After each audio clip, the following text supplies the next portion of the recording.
Alina Raquel Riego Ruiz es la primera expositora. Nació en la Ciudad de México y estudió la licenciatura en Biología en la Facultad de Ciencias de la Universidad Nacional Autónoma de México.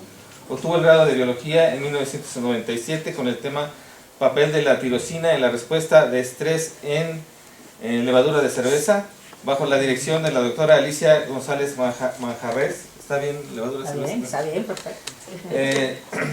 Realizó el doctorado en Ciencias Biomédicas en el Instituto de Fisiología Celular de la UNAM, bajo la tutoría de la doctora Alicia González Manjarres.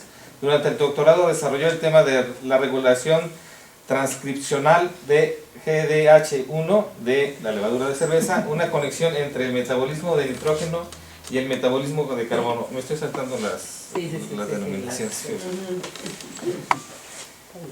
Nada más estoy tratando de decir en español. En 2002 recibió el grado de doctor en ciencias. De noviembre de 2002 a junio de 2005 tuvo el cargo de investigador asociado C en la unidad de microarreglos de DNA de la UNAM, localizada en el Instituto de Fisiología Celular.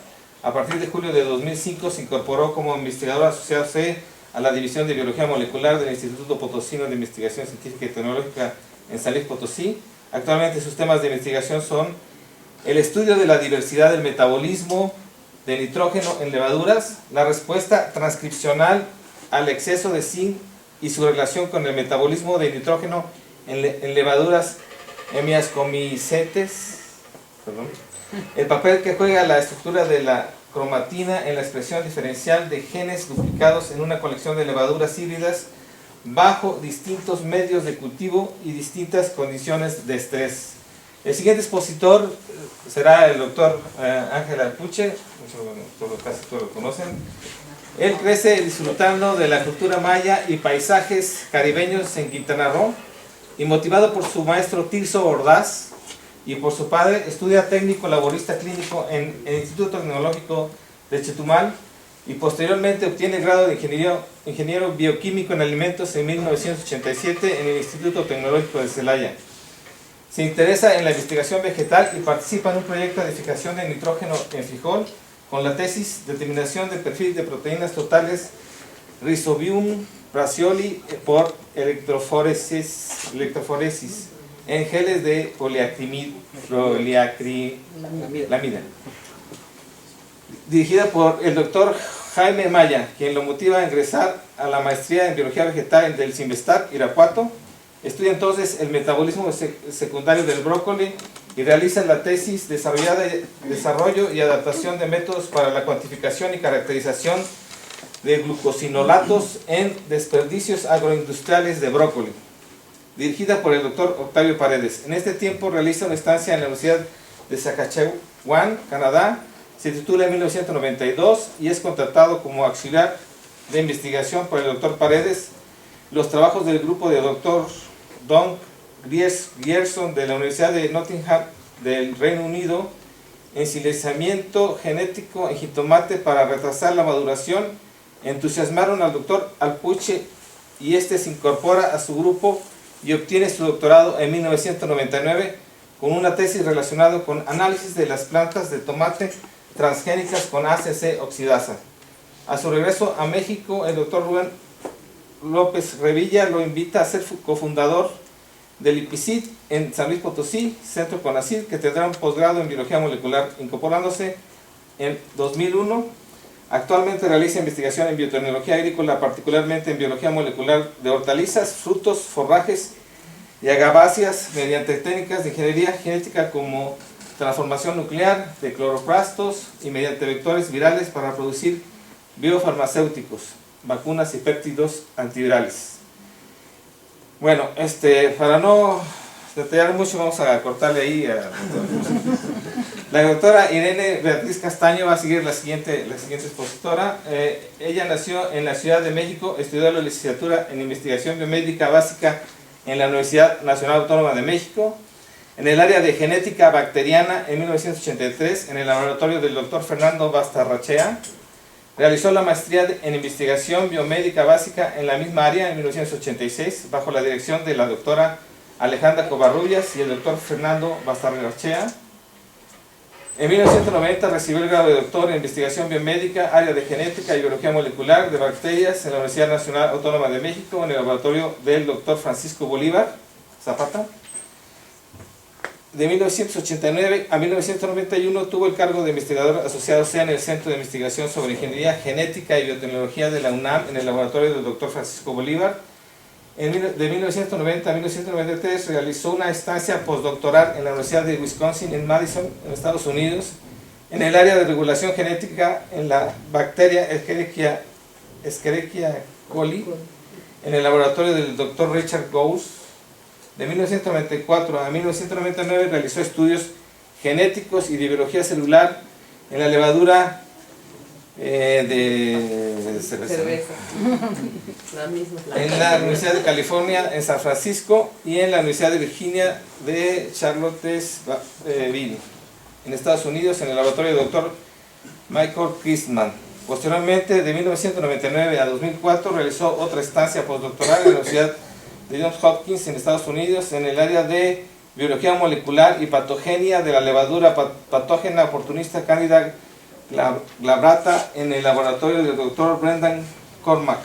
Actualmente es investigadora titular C adscrita a la División de Biología Molecular del EPC a partir de enero de 2005.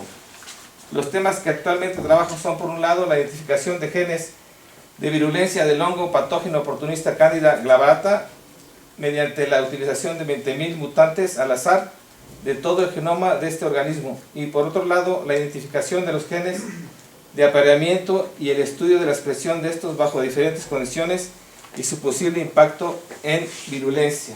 Por último, nuestro expositor, el doctor Rubén López Revilla, está aquí presente, es profesor titular de la División de Biología Molecular del EPC desde su fundación, de diciembre de 2000. Se gradúa de médico en 1966 por la Universidad Autónoma de San Luis Potosí, y en 1971 se gradúa de doctor en genética por el Centro de Investigación y Estudios Avanzados. Los temas de investigaciones actuales que desarrolla comprenden epidemiología y diagnóstico molecular de los virus del papiloma humano, epidemiología y diagnóstico molecular de la tuberculosis humana y bovina. También ha trabajado en síntesis de proteínas de Escherichia coli, virus oncogénicos, biología y patogenicidad de etamiba histolítica, carcinogénesis, diferenciación celular y modelos de enfermedades en ratones transgénicos, inmunología de mucosas, adyuvantes y vacunas comestibles. El doctor López Revilla ha publicado 103 artículos, 2 libros, 7 capítulos y 30 artículos de divulgación científica. Ha dirigido 18 tesis de licenciatura, 41 tesis de maestría y 16 de doctorado. En proceso está dirigiendo a 4 estudiantes de maestría y a 5 de doctorado. Ha contribuido a formar más de 10 investigadores independientes. El doctor López Revilla trabajó en La Joya, California, con el profesor Renato Dulbeco, Premio Nobel de Medicina en 1975. Fue profesor adjunto, coordinador académico, profesor titular y jefe del Departamento de Biología Celular del CIMBESTAP. Además fue investigador visitante en la División de Parasitología del Instituto Nacional de Investigación Médica en Mill Hill, Inglaterra, y del Departamento de Biotecnología Médica del Instituto Fraunhofer de Toxicología y Aerosoles. Fue subdirector del Programa Nacional de Formación de Profesores del Área Biomédica de la Sociedad Mexicana de Ciencias Fisiológicas, es miembro de la Academia Mexicana de Ciencias, cofundador y coordinador de los programas de maestría y doctorado en biomedicina molecular de CIMBESTAP y del Centro de Investigación en Ciencia Aplicada y Tecnología Avanzada, CICATA, del IPN, cofundador del IPCIT y primer jefe de la División de Biología Molecular desde 2000 a 2006. Desde su ingreso al IPCIT ha recibido varias distinciones, como por ejemplo el Premio Estatal José Antonio de Villaseñor y Sánchez en Ciencias de la Salud en 2007, el Premio Potosí Interno del IPCIT en 2010 y el Premio Miguel Otero y Arce del Comité Estatal de Investigación en Salud en 2013. Bueno, pues estos son nuestros 4 ponentes. Yo creo que le damos un aplauso. Empezamos con la No, está bien. ¿Sí?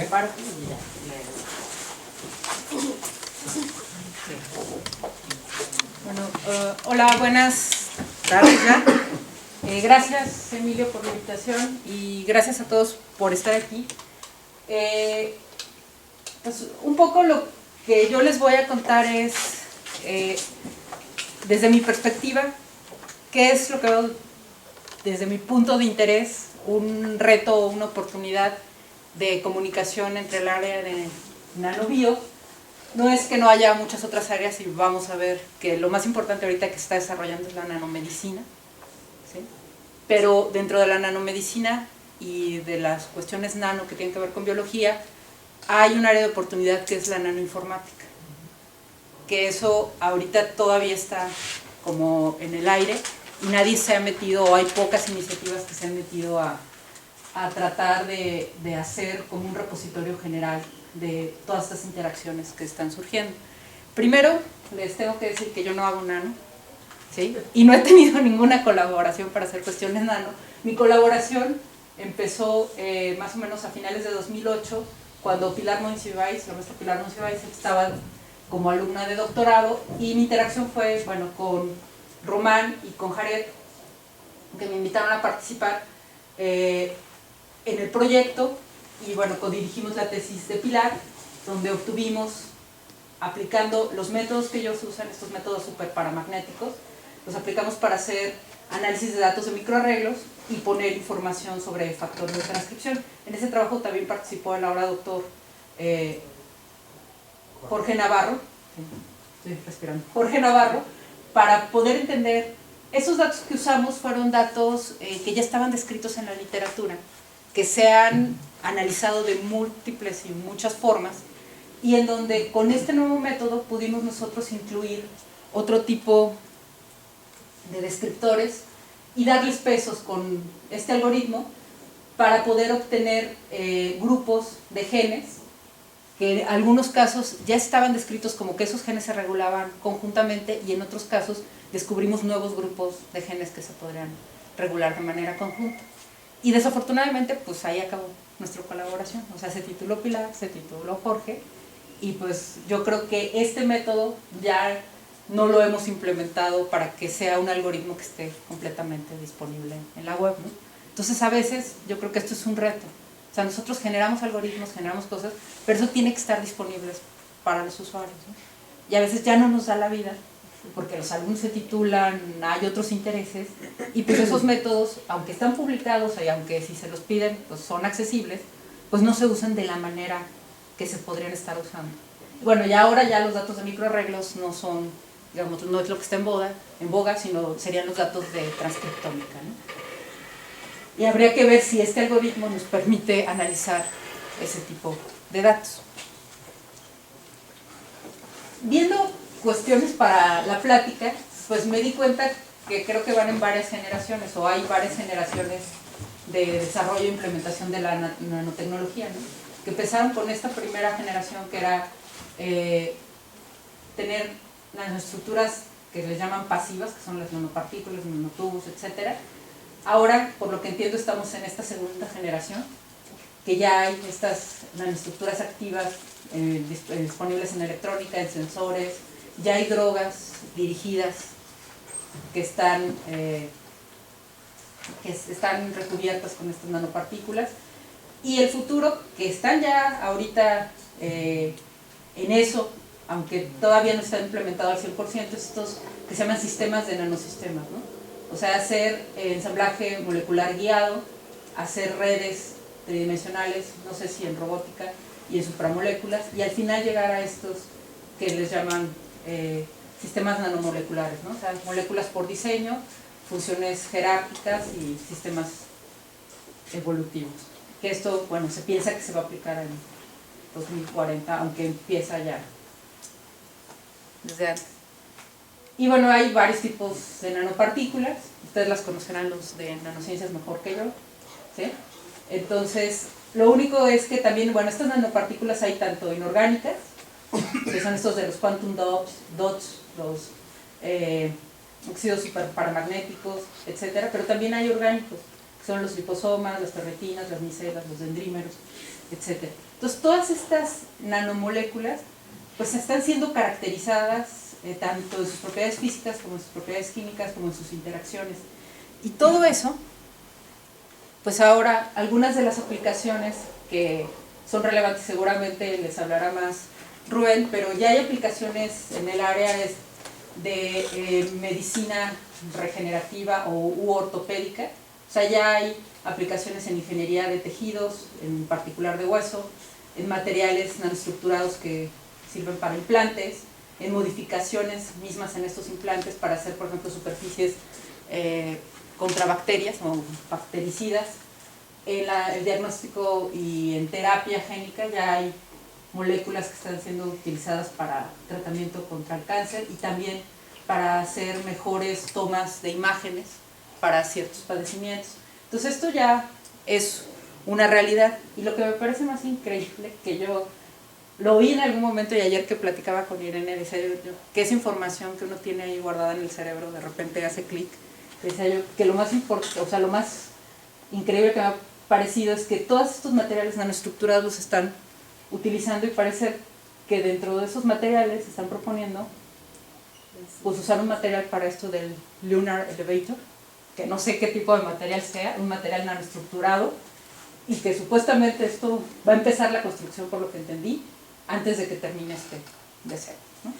Y tampoco me crean que sé mucho de qué es lo que quieren hacer, pero parece un elevador entre la Tierra y la Luna. No sé cómo le van a hacer para los campos gravitacionales y en dónde van a poner, porque debe de haber un ancla en algún lado, ¿no? Pero es todo un proyecto. Si lo quieren ver, bueno, no se ve aquí, pero es lunarelevator.net, me parece. No, .com, ¿sí? Entonces eso también es una cosa, pues suena como a ciencia ficción, ¿no? Pero pues ya está aquí. Bueno, desde mi parte, yo creo que hay muchos retos en el manejo de la información, de lo cual a lo mejor no todos estamos conscientes. Hay una ausencia de un lenguaje común para compartir información.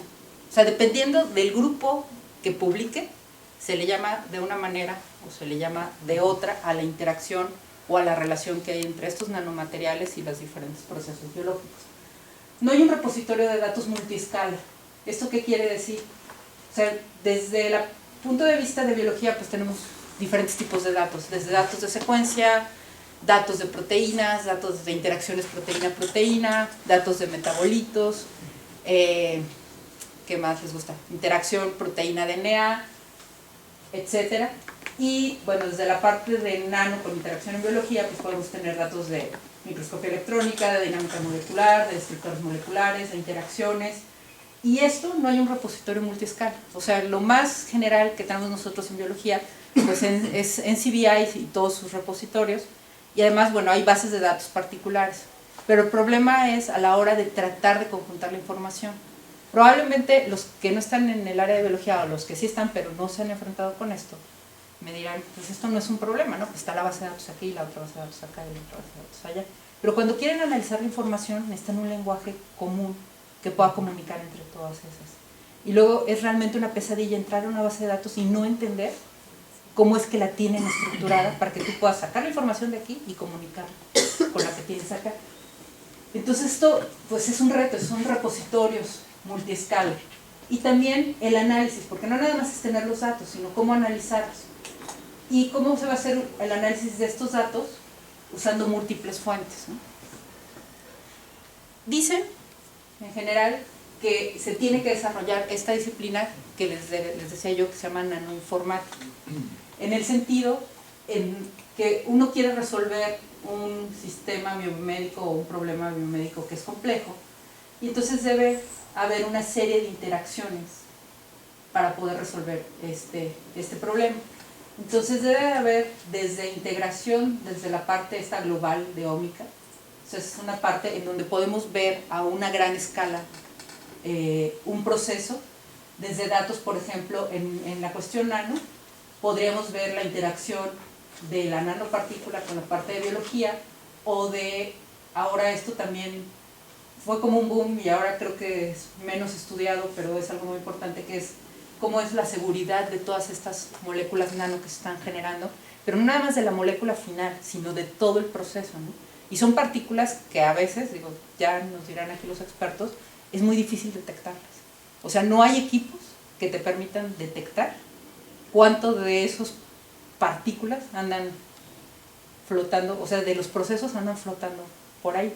Entonces, por ejemplo, se tiene que evaluar a manera general los riesgos químicos, la toxicidad ambiental, la toxicidad humana, y hay medidas de protección, y eso tiene que venir a la par con la minería de datos para poder tener la parte de bases de datos de nanomateriales, esto que ahorita les cuento que son las nanotologías, la modelación y la simulación a este nivel nano, el desarrollo e implementación e integración en la parte de biología de sistemas de estos nanosistemas, y bueno, la idea es que esto impacte en nuevos blancos y terapias, en donde se tiene que definir los nuevos blancos, decir cuáles son las estrategias basadas en la nanotecnología para después hacer los diseños experimentales racionales y diseñados específicamente para ese problema, y dado que ya diseñamos esas como vías para hacerlo, pues entonces podemos impactar a muchos niveles, en cáncer, en medicina genómica, en nanomedicina, en biomarcadores, pues en lo que digan, ¿no? Un poco de la convergencia entre estas disciplinas, ya hay esfuerzos que tratan de hacer como un repositorio general, pero muchos de ellos se han quedado a nivel de tener páginas informativas.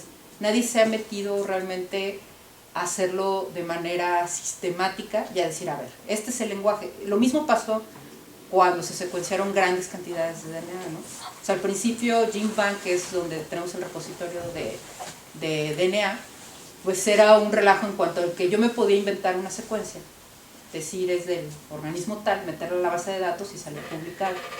Y ahora ya hay una serie de parámetros que se tienen que seguir para pues, evitar hacer esto, ¿no? Entonces lo mismo tiene que pasar, yo creo, de este otro lado, y tiene que haber un lenguaje y una manera de sistematizar la información. Bueno, está esta parte que se llama Nanoinformatics, que es en realidad lo que han hecho son workshops para poder poner a la comunidad que trabaja en cuestiones de nanobio juntas y poder tratar de definir estos términos. Se han hecho alrededor de 7 workshops, me parece. Está este que es el Bioinformatics Resource Inventory, que es como una base de datos de las diferentes herramientas que hay de bioinformática, tanto de text mining, para ver toda la información que se va generando, como de bases de datos, de herramientas, etcétera. Y aquí vienen también repositorios y bases de datos de nanotecnología. Está la parte del observatorio de micro y nanotecnologías de Francia, y está también este repositorio que es NanoWork, que también se dedica a hacer como un inventario de todo lo que se está publicando en nanotecnología, y los que van más avanzados, curiosamente, son los que tienen que ver con aplicaciones biomédicas, en donde sí se están poniendo de acuerdo, y está esta página que se llama Cananolab, que tiene que ver, empezó como un proyecto para buscar nuevos materiales para atacar cáncer a distintos niveles y de distintos tipos, y ahora han sido una iniciativa que se están poniendo como de acuerdo y están tomando la batuta en cómo se van a describir este tipo de interacciones entre los nanomateriales y las cuestiones biológicas, ¿sí? Entonces, por mi parte, pues los retos y oportunidades yo creo es que el incremento de los datos y la información que se está generando, pues va a ser, como en el caso de biología y secuenciación, pues va a ser en algún momento exponencial, porque hay medición y cálculos de propiedades físicas y químicas de estas nanoestructuras, de los nanomateriales, y no les digo yo pues, de la interacción que tienen con las moléculas biológicas, ¿no? Y entonces todo eso, bueno, entra aquí cálculos de tipo pues, de química computacional, de dinámica molecular, que son muchos datos que hay que poner en un repositorio de alguna manera ordenado y además saberlos analizar. Y se tienen que generar nuevos modelos matemáticos para la nanomedicina. Ya se ha visto que los modelos que se han generado para tratar de explicar los fenómenos biológicos no aplican para cuando hay una interacción con los nanomateriales, porque no se ha tomado en cuenta ahora las propiedades físico-químicas de esos nanomateriales. Entonces tienen que generar nuevos modelos matemáticos para esta nanomedicina. Esto del que les contaba yo de las nanotologías es hacer una descripción de los conceptos en esta disciplina.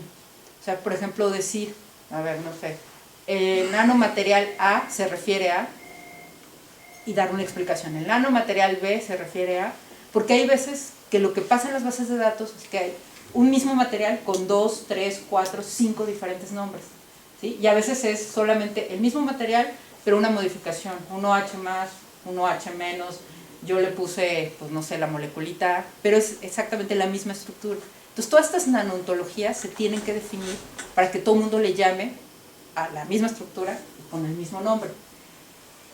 Se están desarrollando métodos de experimentación y descubrimiento masivo. ¿Esto qué quiere decir? Que no se pueden desarrollar estos fármacos o esta medicina dirigida de la manera nano, de a molécula por molécula. Entonces se hacen cuestiones de simulación y modelación y se hacen pues muchos experimentos al mismo tiempo. Y esto es en la computadora, pero después, ya desde el lado de la biología, tenemos herramientas para hacer experimentación masiva. Entonces, si ya tenemos una serie de compuestos o una serie de nanoestructuras que se quieran probar en una serie de células a una serie de tiempos, pues entonces esa experimentación masiva tiene que haber manera de registrarla y de ordenarla y después analizarla. Y también necesitamos herramientas para visualización y análisis de nanoimágenes, porque por lo que entiendo, dado su tamaño, pues lo que es difícil es verlas con el microscopio electrónico común, ¿no? Entonces necesitan también, o sea, sí las puedes ver, pero la interacción y todo lo que está ocurriendo ahí, creo que necesitan usar otro tipo de métodos, ¿sí? Y para eso, pues el análisis de las nanoimágenes parece ser que es un reto. Y bueno, aquí no lo ven los que están atrás, pero falta la parte de minería de datos, ¿no? O sea, todos esos datos que están ahí, ¿cómo vamos a extraer la información para aplicarla a los nuevos descubrimientos que se están haciendo, a las nuevas interacciones entre estos materiales? Y creo que ahí voy a parar. Gracias. Muchas gracias. Damos un aplauso.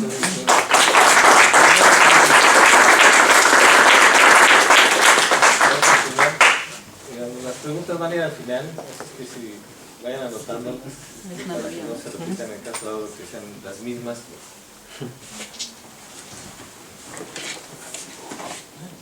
Bueno, pues gracias a Emilio por la invitación y la idea es poder ver si podemos después de estas pláticas tener más interacción entre las dos disciplinas. Y de las veces que intentamos colaborar, recuerdo a Arely que alguna vez nosotros trabajamos con plantas transformadas y con búsqueda de genes de resistencia a enfermedades en plantas, y una vez una de las estrategias que se usa es disparar balas de oro a células vegetales para poder introducir material genético.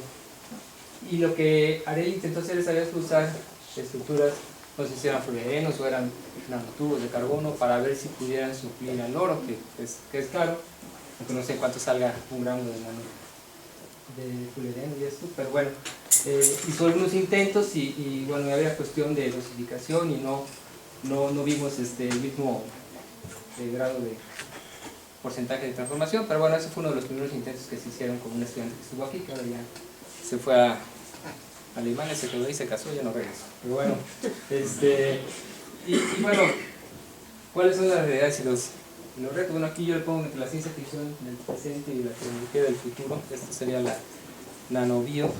Y básicamente voy a hablar acerca de las dos áreas que trabajamos nosotros, que es biofarmacéuticos y la parte de planta patógena. Hay un punto importante sobre que ya Ina mencionó sobre el riesgo que hay sobre esto, ¿no? Pues ustedes ya saben que hablar de nanobiotecnología pues es una rama de la nanotecnología que ya nos explicó cómo ir avanzando en estas 4 etapas cristalinas a aplicaciones de usos biológicos y bioquímicos. Y bueno, y el hablar de nano pues es hablar de estructuras que solamente podríamos observar con un microscopio electrónico y pues a una nanoescala, ¿no? Ver esas interacciones pues es bastante complicado, ¿no? Entonces,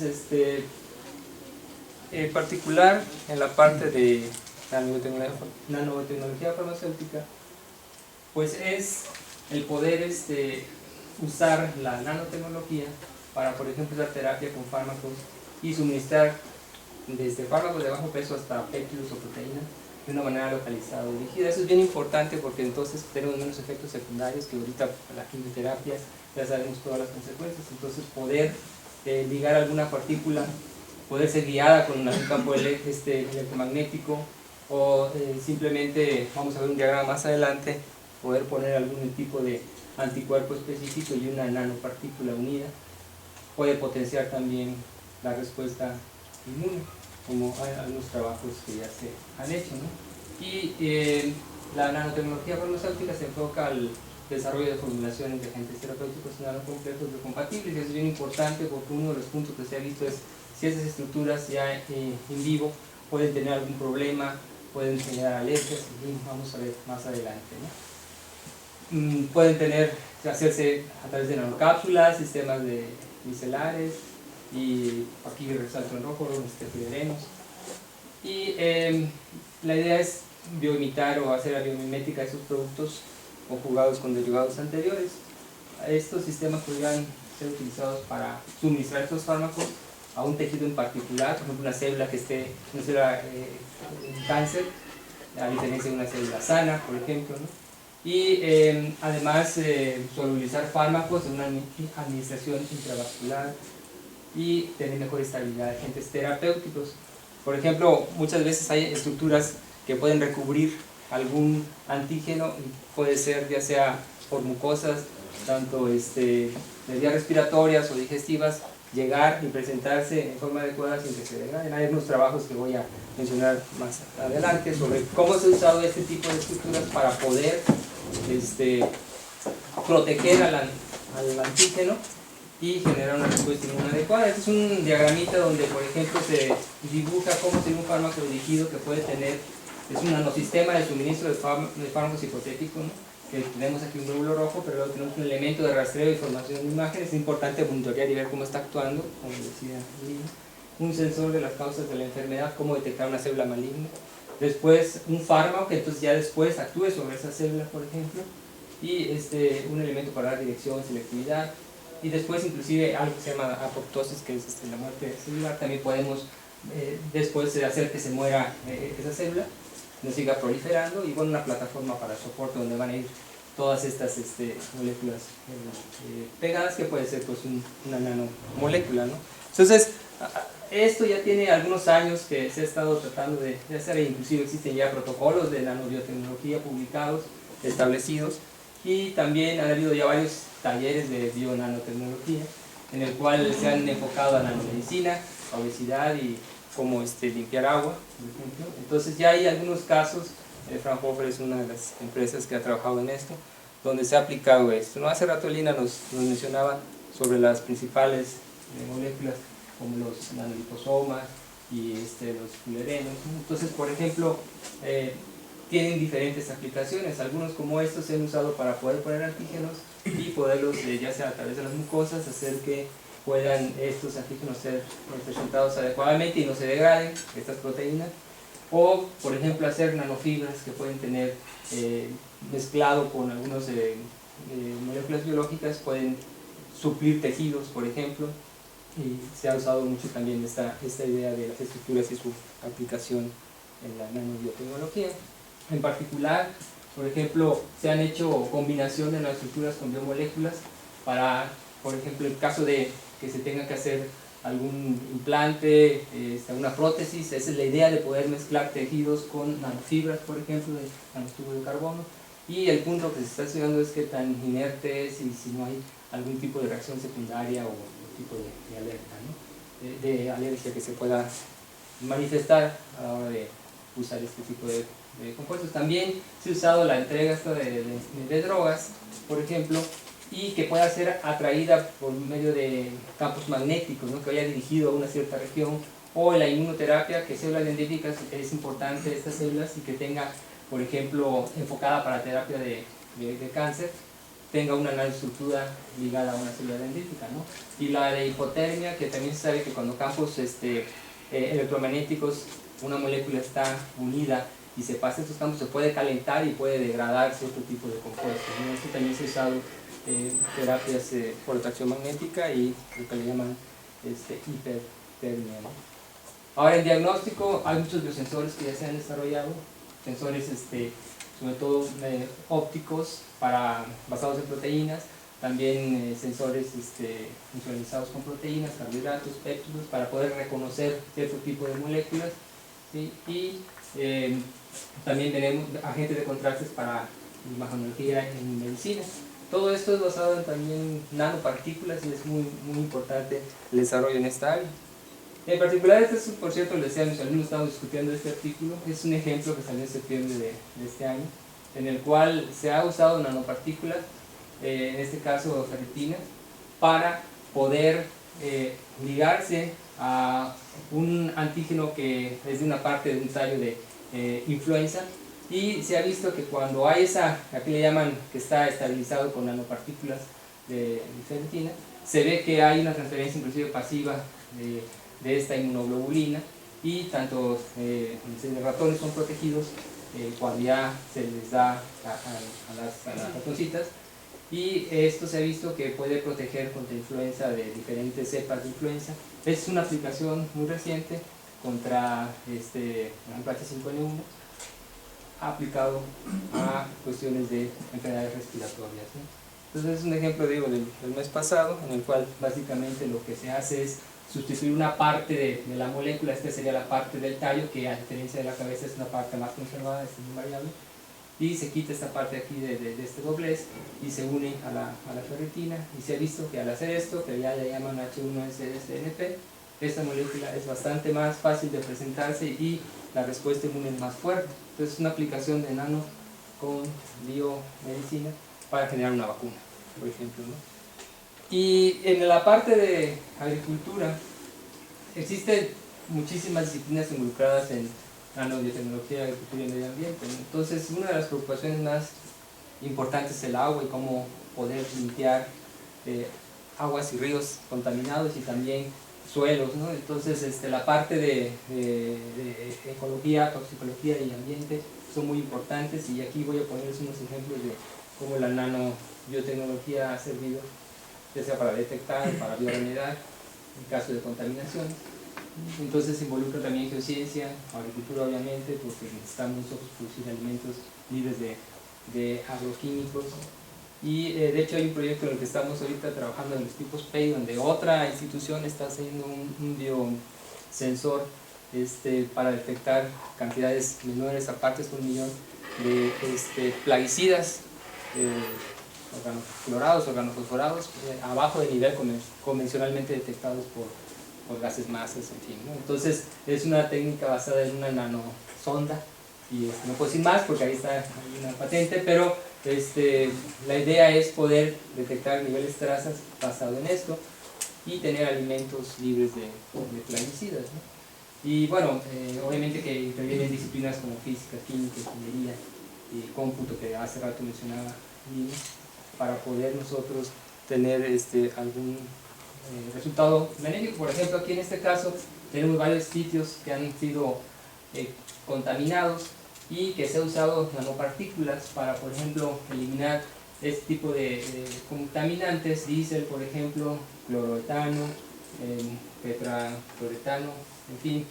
Y estos sitios de diferentes lugares, de Canadá, y de Taiwán, y de Alaska, se usaron este tipo de nanopartículas. Entonces, por ejemplo, eso que llaman el hierro valencia cero, ha usado mucho para poder eliminar este tipo de contaminantes, y el tiempo que tarda, por ejemplo, 3 meses o 2 días o 6 meses, para poder bioremediar esos lugares contaminados, ¿no?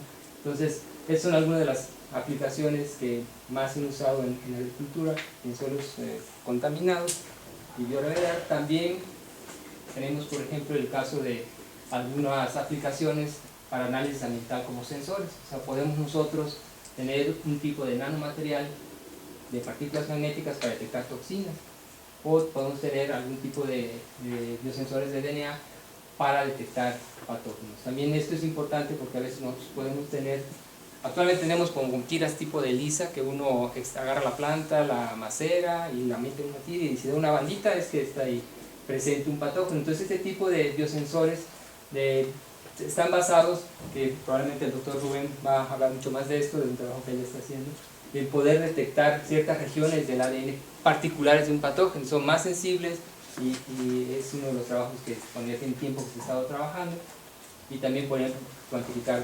proteínas o medir también la calidad del aire. Eso es importante. ¿Por qué? Porque algo de los puntos que voy a hablar al final es que estas partículas son tan pequeñas que una de las cuestiones más importantes a tratar es qué tanto queda en el ambiente y qué tanto puede entrar al sistema respiratorio, ¿no? Entonces son otros ejemplos en el cual la aplicación básicamente es desarrollar biosensores, detectar cobre, por ejemplo, detectar toxinas o patógenos basados en biosensores. Y en la parte del riesgo, bueno, es importante caracterizar estas moléculas. Hace rato mencionaba algo, Lina, sobre esto, ver su tamaño, composición, carga, estabilidad, y sobre todo ver si puede llegar a formar coagulación, toxicidad o alergia, porque es algo de lo que más preocupa a la hora de que se pueda aplicar, si va a entrar al sistema respiratorio. Y algunos de los ensayos, nosotros sabemos muy bien eso, que se han estado usando es, por ejemplo, para límites propuestos para nanopartículas, es el dióxido de titanio. Tenemos aquí ya de la cantidad que se puede exponer, un límite de exposición ocupacional, dice 1.5 miligramos por metro cúbico. Partículas ultrafinas también, aquí vienen los ya límites establecidos, metales de óxido, para metales óxidos y metálicos y otros nanomateriales, aparece aquí la cantidad máxima permitida, y en nanotubos de carbono, fibras también se menciona cuál es lo máximo que puede estar expuesto pues un ser humano. Y en cuestiones de toxicidad de nanomateriales se han hecho ya también algunas pruebas formales de propiedades hemolíticas de las nanopartículas, o métodos de prueba para evaluación del efecto de nanopartículas sobre la formación de colonias de granulocitos en macrófagos, en ratones, y citotoxicidad de nanopartículas en células renales en porcinos. O sea, así como cualquier fármaco que se puede desarrollar, uno tiene que tener ensayos de reactogenicidad, por ejemplo, si no hay ningún problema de producción de leucocitosis, o si puede formar algún tipo de reacción tipo TH17, reacciones de alergia. Entonces todo esto, aunque son en teoría materiales inertes, hay que demostrar que efectivamente no van a causar daño al medio.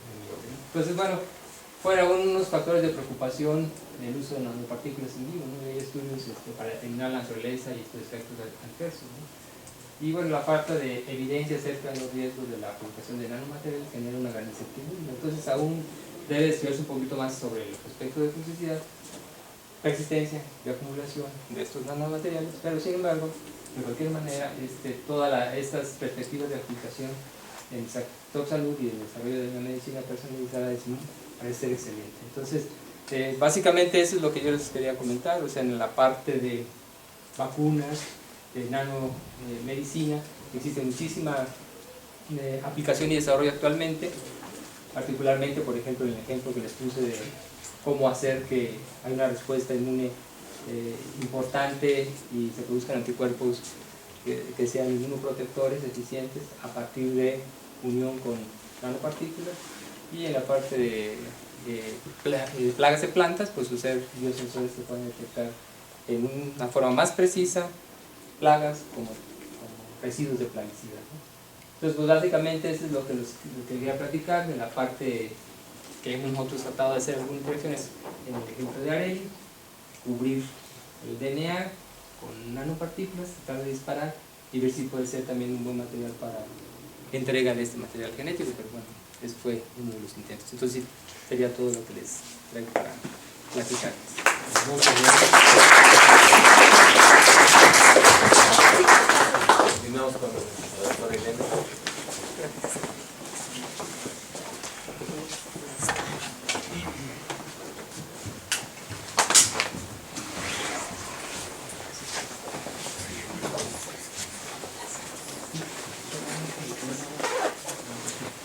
Bueno, pues ya Ángel y Lina nos acaban de platicar así de manera excelente muchas de las cosas introductorias sobre tratar de hacer esta interdisciplina entre biología y nanotecnología o nanociencias.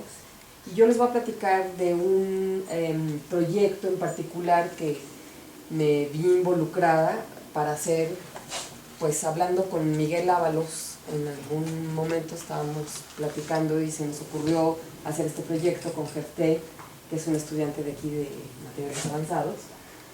Y para mí ha sido verdaderamente fascinante porque es un área que ni lo había pensado, y verdaderamente para hacer estas cosas se necesita expertise en ambas áreas, y yo estoy aprendiendo muchísimo, y espero que también Jefté haya aprendido algo de biología y yo de un poco de lo que ha salido en este proyecto. Entonces, inició esto pensando en poder utilizar a Candida glabrata. Ahorita les platico un poquito más de Candida glabrata, que es una comensal normalmente presente en las mucosas de todos nosotros, y es un hongo parecido al hongo con el que trabaja Lina de la cerveza. Entonces, parecido, y nos permite hacer cosas en común. Sí que te lo tomas. Este pues no te lo tomas, pero ahí lo tienes. O sea que y la idea fue tratar de utilizar a Candida glabrata como un bioreactor para sintetizar nanopartículas de metales pesados, y de paso nos podría servir a lo mejor como bioremediación de aguas contaminadas con metales pesados. Entonces, lo primero que tratamos de hacer, era ver si Candida glabrata podía primero crecer en medios que estuvieran contaminados con cadmio, con cantidades crecientes de cadmio, y aquí les presento, estos son diluciones de un cultivo saturado, y esas son diluciones logarítmicas, entonces cada vez tenemos menos células. Cada colonia representa una célula que la originó. Pues aquí ya tendríamos solo 2 células, son diluciones de este cultivo, y pues a mayor diluciones que vemos aquí, a mayor número de gotas, pues mayor crecimiento hay de la capacidad de crecimiento en estas concentraciones de cadmio. Esto es Candida glabrata, que les digo es un comensal que se puede convertir en un patógeno cuando las defensas bajan. Pero lo estoy comparando con Saccharomyces, que es la levadura de la cerveza. Y entonces aquí vemos que si no ponemos nada de cadmio, crecen las dos muy bien. A medida que incrementamos el cadmio hasta 0.5 milimolar, Candida glabrata sigue tan campante, pero Saccharomyces sí está inhibida. Y aquí esto es el mismo experimento, nada más que nos brincamos de 0.5 hasta 5 milimolar, en donde ya vemos concentraciones de cadmio que sí definitivamente inhiben el crecimiento de Candida glabrata. Entonces pensamos, bueno, Candida glabrata pues puede ser un organismo, es notablemente resistente a otras cosas también que nosotros sabemos, a antimicóticos que se usan en los hospitales para tratar infecciones cuando están los pacientes enfermos con cándida, y es resistente a otros metales también que habíamos probado y demás. Este experimento es lo mismo, nada más haciendo cultivos en líquido, y aquí lo que vemos es densidad óptica del cultivo. A medida que esta crece, pues quiere decir que es proporcional al número de células que están creciendo. Entonces, esto es con 0, sin cadmio, y estas son concentraciones crecientes de cadmio. Vemos que sí llega un momento en que a 5 milimolar no hay nada de crecimiento a lo largo de los días. Sin embargo, Saccharomyces, fíjense en las escalas, 0.01 ya se inhibe muchísimo el crecimiento. Pues bueno, Candida glabrata era el primer experimento que teníamos que ver, y después queríamos saber si Candida lo podía incorporar, o sea, retirar el cadmio del medio, y si lo incorpora a la célula en forma de partículas, o qué hace con él. Entonces, Jefté se ha dedicado a ver qué es lo que pasa cuando la crece, la Candida glabrata, en cadmio. Y lo que él ve, aquí estamos viendo cantidad de cadmio remanente en el medio después de que creció Candida glabrata estos días. Y lo que vemos es que se retira el cadmio del medio, baja el que queda en el medio, y aparentemente la cantidad que retira del medio cambia si uno cambia la concentración, pero en realidad solo retira una cierta cantidad de milimoles por litro de medio que tenemos. O sea, tiene una cierta capacidad para retirar del medio una cierta cantidad de cadmio. Y después lo que queríamos ver era en dónde estaba, si estaba asociado a las células, ese cadmio a dónde se iba, a las células o a la superficie, o qué estaba haciendo con él, a ver si podía formar estas nanopartículas. Entonces Jefté se puso a hacer microscopía electrónica. Entonces esto, aunque no se ve muy bien la forma, estas son células vivas de Candida glabrata, que en la superficie tenía estas manchas que son más densas, y al hacer una traza con una técnica que creo que se llama EDS, ustedes saben mucho mejor que yo, pero yo no lo sé muy bien, lo que hace a lo largo de esta traza va viendo qué elementos tiene, y entonces esto está un poco simplificado, pero muestra, aquí lo que tenemos son la presencia de cadmio y de azufre, que están en esta misma, mancha, esta cruz, corresponde a esto. Y estos picos corresponden a dos transiciones diferentes del cadmio y al azufre. Y aquí lo vemos también, se encuentra cadmio claramente en las dos transiciones más claras. También se ve cobre, que eso corresponde a la rejilla. Entonces, la conclusión aquí era pues que sí estaba por lo pronto asociado, no sabíamos si estaba dentro o fuera, pero estaba asociado a las células, el cadmio. Y lo que hizo GFT fue hacer cortes, híjole, casi no se ve, es lástima porque aquí deberíamos de ver el perímetro de la célula, se ve aquí, no sé si se alcanza a ver, ¿verdad? Lástima, pero sí, lo que veíamos era eso, y estos manchas internas son cortes de la célula ultrafinos, y estas manchas internas, lo que hicimos fue ver si correspondían al cadmio con esta traza. Y efectivamente también corresponden al cadmio, aquí están las transiciones de cadmio, y aquí otra vez, en estos dos puntos, están cadmio y azufre, que coinciden. Nosotros lo que le damos es sulfato de cadmio a glabrata, y lo que estamos interesados en saber es si estas partículas de cadmio, que sabemos que tienen cadmio y azufre, en qué forma están, qué compuesto, a qué compuesto corresponde. Entonces, a esta misma célula que desafortunadamente no veían, pero esto es el perímetro, también en la superficie encontramos estas marcas y corresponden, aquí están las transiciones. Esta traza corresponde a este patrón, que también es el cadmio y el azufre. Esas estaban en la superficie, y de estas lo que hicimos fue hacer una extracción de estas células para ver estas partículas ya con imágenes de alta resolución. Estas son estas partículas, y un acercamiento es esta foto de esta partícula, es esta foto aquí, que mostraba unos planos cristalográficos que correspondían, o sea, son estructuras planares a los cuales después, aquí hay, híjole, qué mal se ve, desafortunadamente no se ve, pero lo que se puede hacer con un software es hacer una transformación para que parezca para que sea como una difracción de rayos X, nos daría la información de la difracción de rayos X, y eso está aquí. De hecho sí, se aislaron estas partículas, se hizo una difracción de rayos X, y aquí está encimada, esta es una, digamos, de una tarjeta cristalográfica en donde están descritos cada uno de los patrones de difracción de rayos X de diferentes compuestos, y corresponde a la real, a la difracción real que hizo GFT de esta partícula, y lo que vimos es que es sulfuro de cadmio. Entonces, bueno, finalmente esto ya, lo que sabemos es que Candida glabrata puede transformar el sulfato de cadmio que nosotros le damos en nanopartículas, en cristales de sulfuro de cadmio, que los internaliza y que también los tiene en la superficie, y entonces sí, y sabemos que lo retira del medio, entonces sí podría servir como una remediación de suelos contaminados o de aguas contaminadas, que hay aquí bastante abundantes. Y también se podrían usar, parece que estas nanopartículas se pueden usar en transistor de metales pesados, no sé si en particular sulfuro de cadmio sea una buena para fabricar transistores. Entonces, bueno, en nuestra experiencia, estos son los resultados que tiene GFT.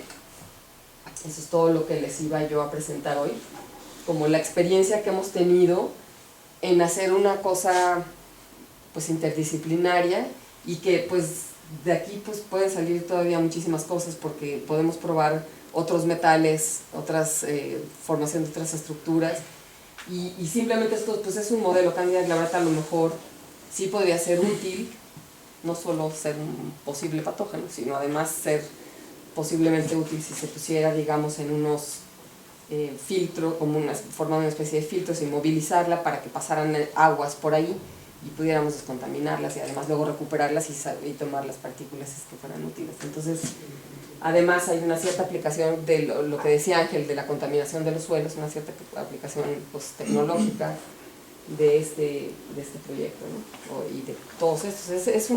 Yo creo que para enfrentar los problemas actuales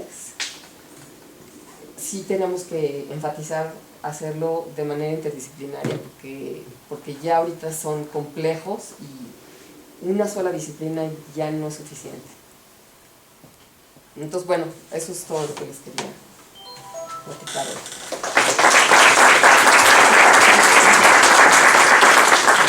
Finalmente, el doctor Rubén. Gracias. Se llama nanomedicina, ¿verdad, Rubén?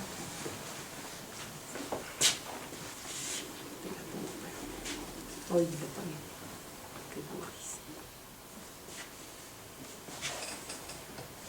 Aquí con las flechas. Sí, gracias.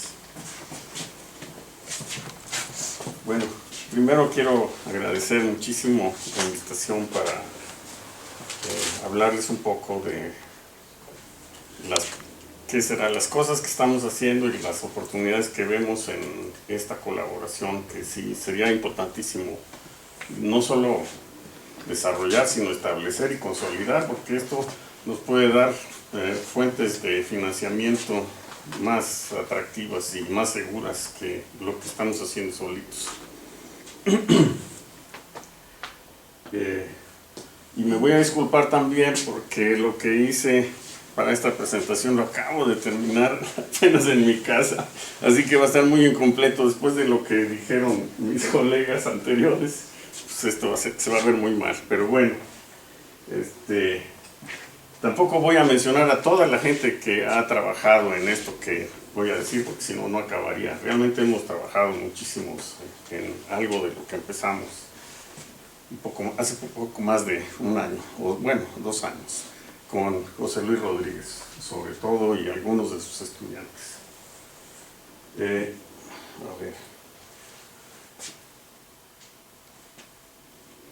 Voy a empezar con la definición, ni modo, perdón. La nanomedicina para nosotros es una parte de la nanotecnología y está orientada al desarrollo de aplicaciones, y a mí me parece que la oportunidad principal que tenemos es el diagnóstico. Es lo más fácil, lo más directo, lo más rápido, y donde también podemos impactar si escogemos problemas que sean, digamos, desde el punto de vista epidemiológico, masivos, como les voy a mostrar un poco. La farmacoterapia también suena bien, y no voy a mencionar lo que estamos haciendo de farmacoterapia, desgraciadamente no tuve tiempo de prepararlo. ¿Sí? Y otra cosa que es bien importante es esto de atención a la salud. O sea, nosotros estamos trabajando en un proyecto en donde pensamos que esto puede tener aplicación para la atención a la salud, porque estamos tratando de hacer un biosensor que se pueda utilizar en el sitio de atención a la salud. O sea, para que los pacientes que tengan algún problema puedan, no ellos mismos quizás, pero gente que no tenga muchísima experiencia ni muchísima infraestructura pueda hacer las pruebas directamente en el sitio de atención. Y yo creo que eso es un concepto importantísimo que además sí nos puede dar fondos, ¿sí? Principalmente. Bien.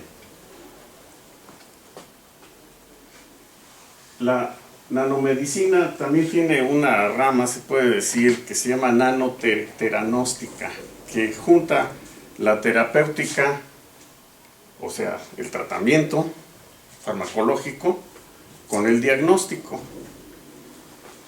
Y entonces algunas formulaciones pueden servir para las dos cosas, para diagnosticar y para dar tratamiento. Por ejemplo, estamos trabajando con José Luis y su grupo con nanopartículas de oro anisotrópicas que se pueden excitar para calentarse, y las podemos dirigir, o las pensamos dirigir, a la superficie de las células endoteliales, porque van a estar conjugadas, nosotros decimos, y los que hacen nanopartículas funcionalizadas, o sea, es una palabra mucho más elegante porque tiene mucho más sílabas, con albúmina, y la albúmina, que es la proteína principal del suero, se puede pegar principalmente a la pared, a la superficie de las células endoteliales que forman los capilares.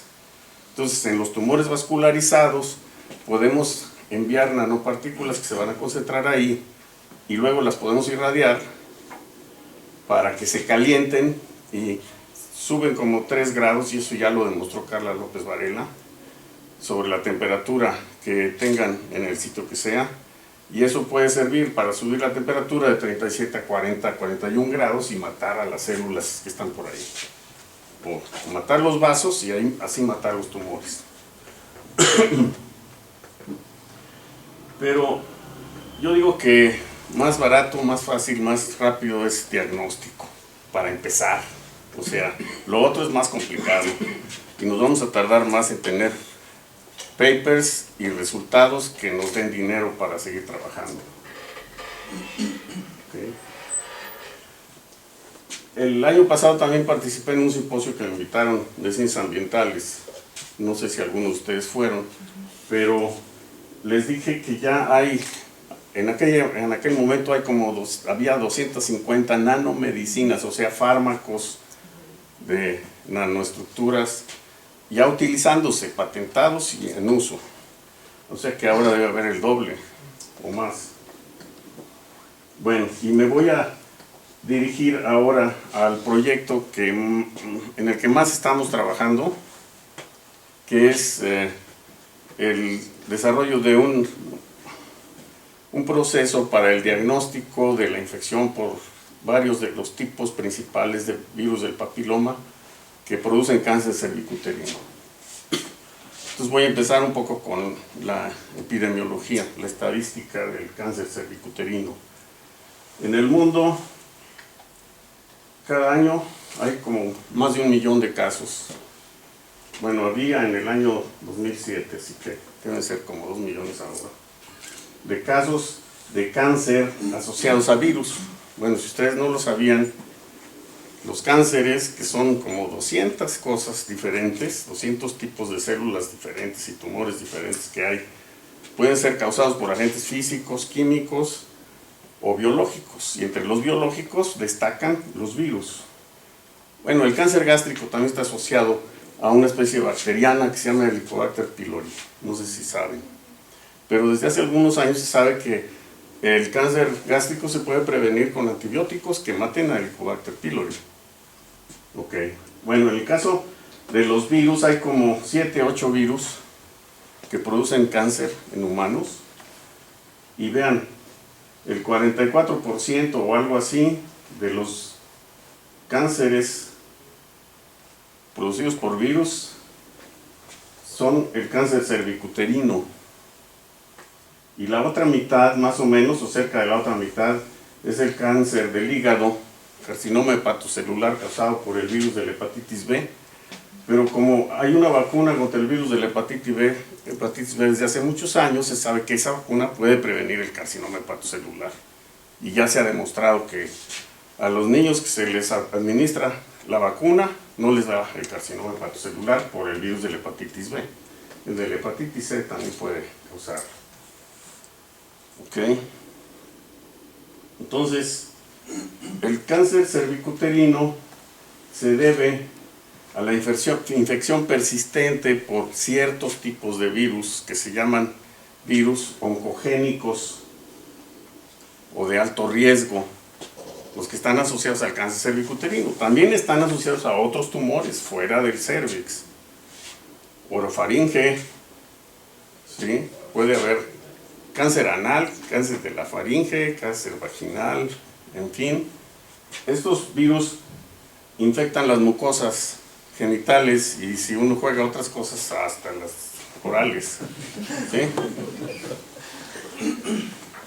Y los de alto riesgo son unos 12, esto varía, y aquí están anotados en orden descendente de prevalencia en los tumores en el mundo, en estudios internacionales.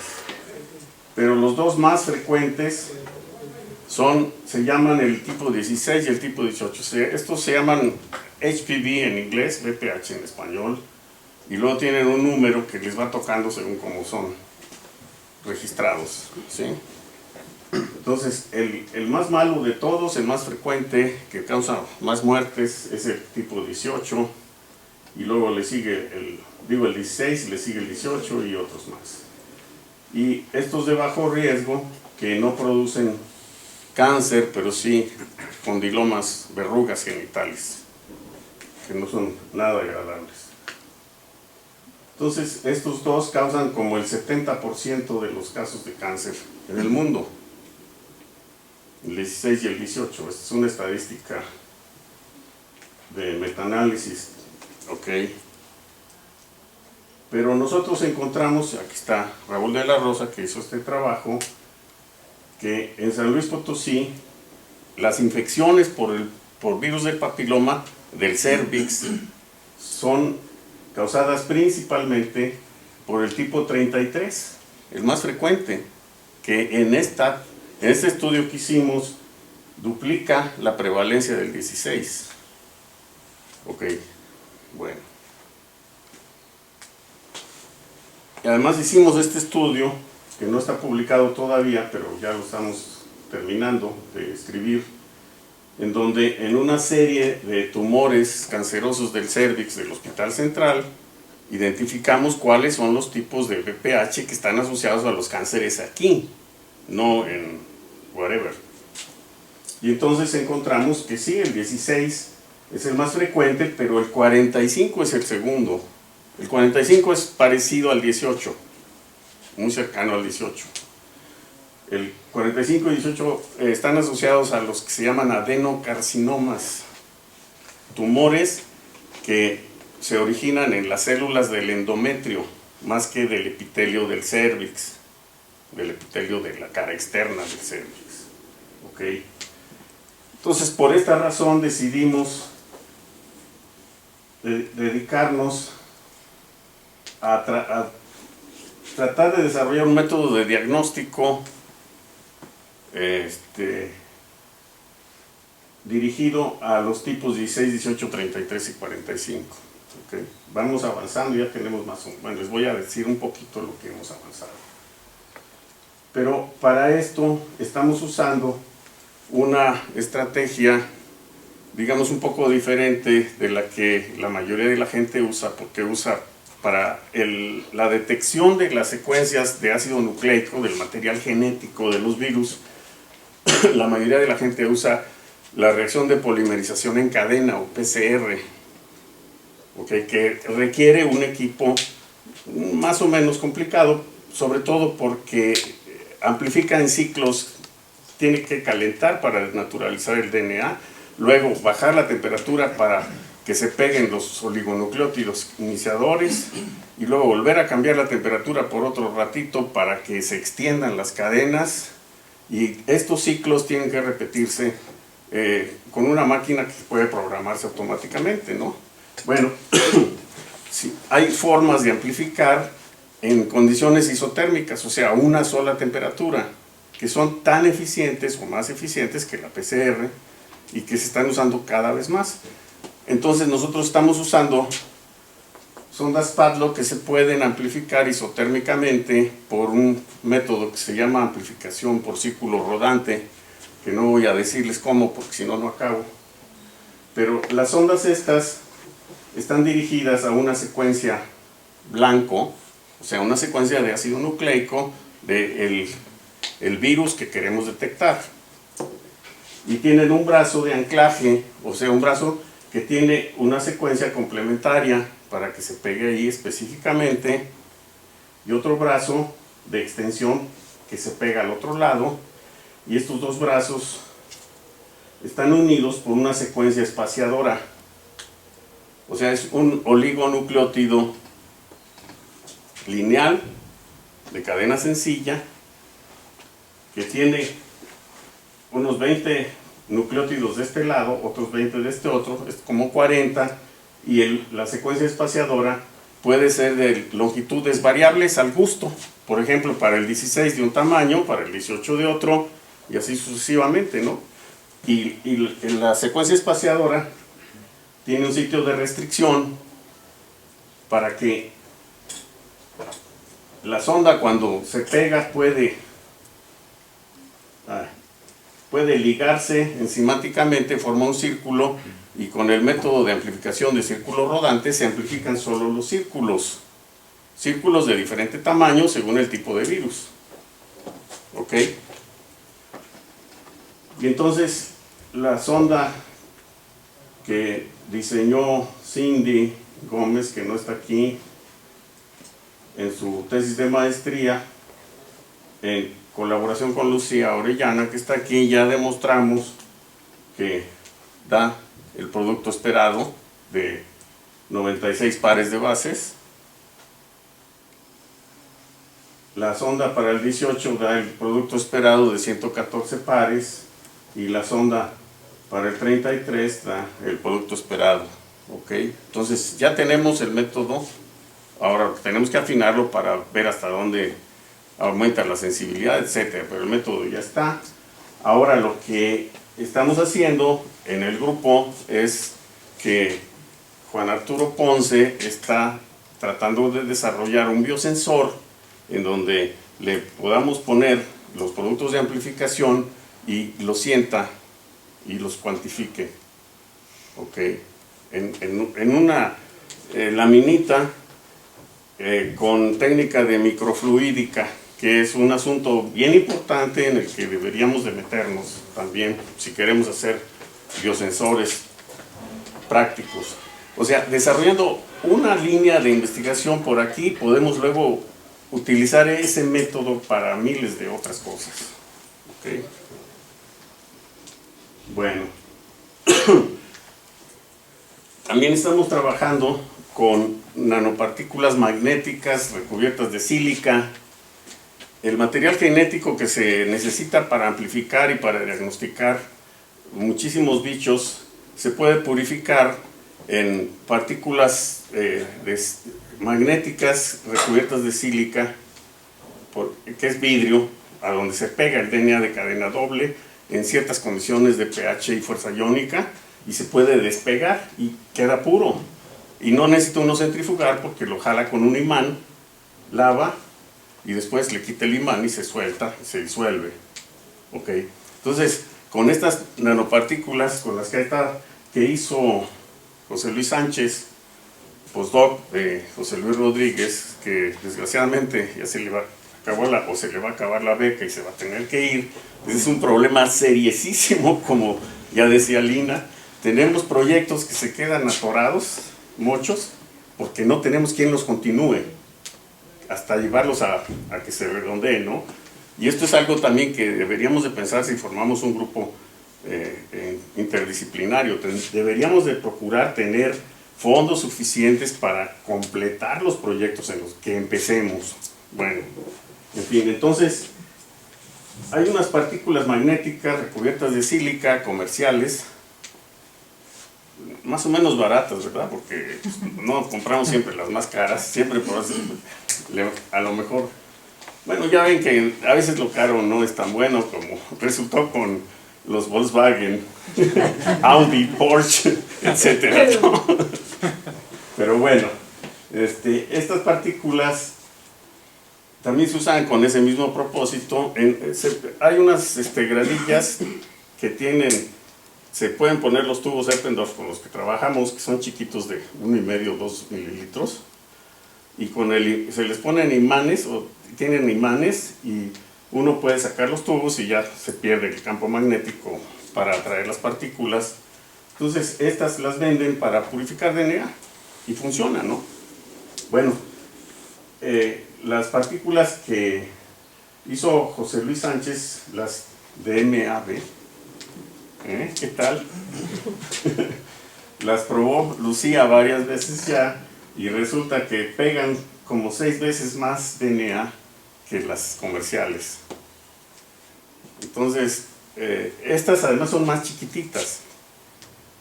¿Sí? A lo mejor es porque con la misma masa de material magnético tiene mucho más superficie recubierta de sílica.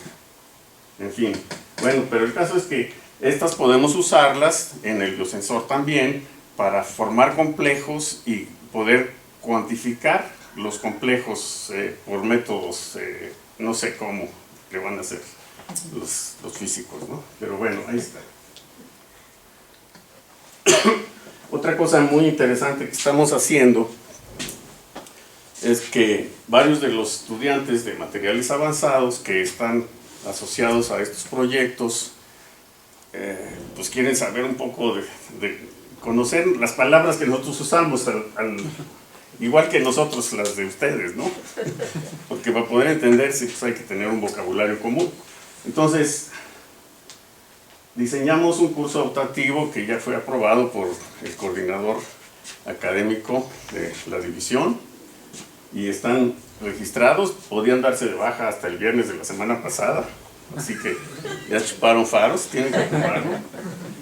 Y es un curso en donde los alumnos tuvieron que asistir como oyentes al curso de biología celular y molecular de la división, y luego a partir de, ¿será ayer?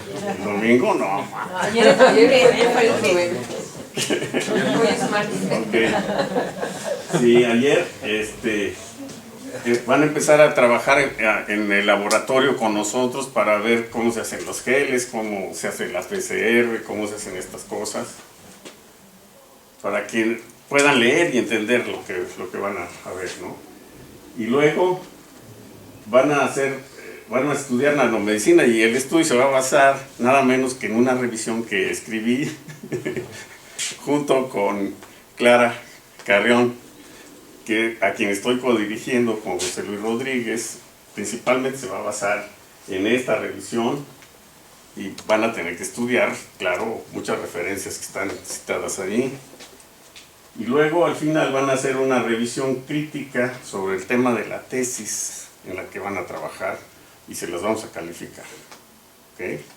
Entonces, yo creo que es un experimento muy interesante que pues es un primer intento de hacer interdisciplina y formalizarla un poco, ¿no? Y bueno, mi propuesta es que hagamos una red de nanomedicina, ¿no?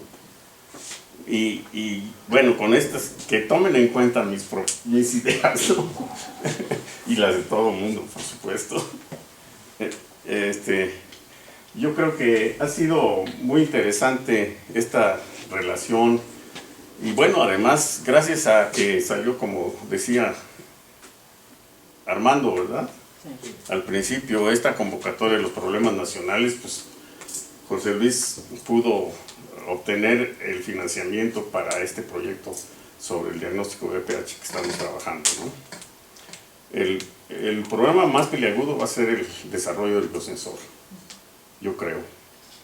Pero bueno, hay que hacer diseño con una impresora tridimensional y buscar los materiales y luego inventar los circuitos para que el circuito pueda hacer avanzar las gotitas de las mezclas de reacción por la laminita y pueda leer el producto final.